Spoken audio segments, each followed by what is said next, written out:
Hello, we're going to look at 1.4, Conjectures and Proof. Now, I'm going to read something that we have in a book, and we'll go from here.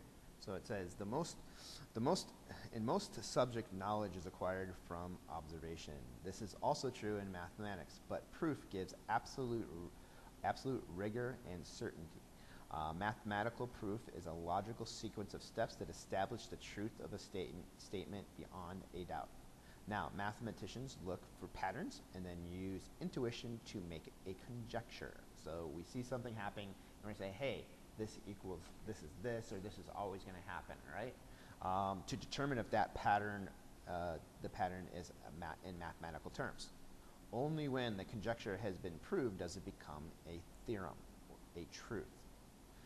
There are many types of proof earlier in this chapter, and we used logical deductive reasoning to establish formulae for sums of arithmetic and geometric series. All right, so basically we've seen patterns and we've come up with formulas, and we use deductive reasoning to come up with a formula, but it doesn't become a theorem until it can be proved.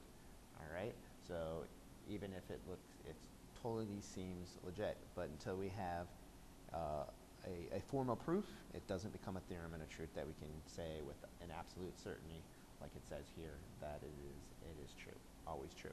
So that's what we're going to go over in the next two sections. And the first type of proof we're going to go over is a direct proof.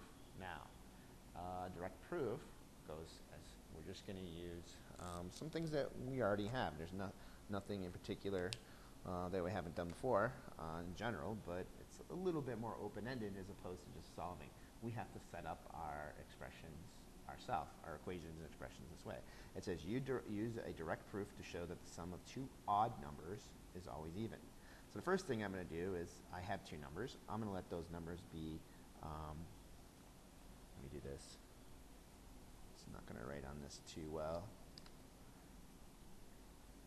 So it says use a direct proof to show that the sum of two odd numbers is always even. So I need two numbers, so I'm going to say let A and B be two odd numbers.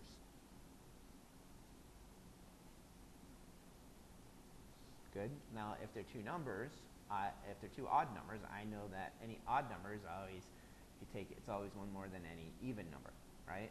So I can let A equal 2P plus 1. That would make that a odd number, and B would be equal to 2Q plus 1, right?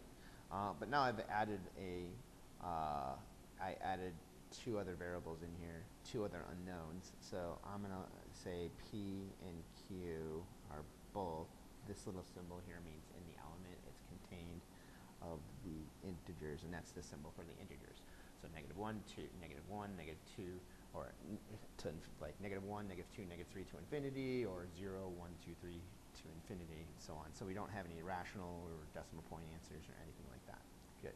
Now it says we wanted to add these two odd numbers together, so I know that A plus B, well, A is 2P plus 1, and B is 2Q plus 1.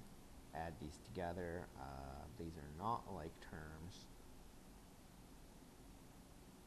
but 1 plus 1 is, so that's 2, and then I can factor out there's a 2 in each expression.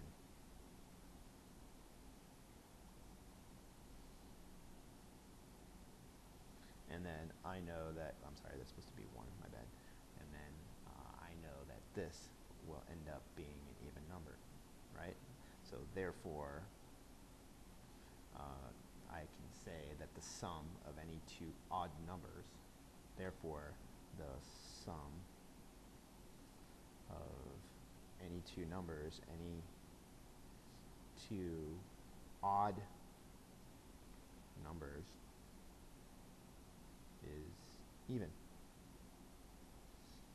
Therefore, there you go. And then I have a complete direct proof. And now this example 17 right up here becomes a theorem because I was able to prove it with a 100% certainty. Sound good?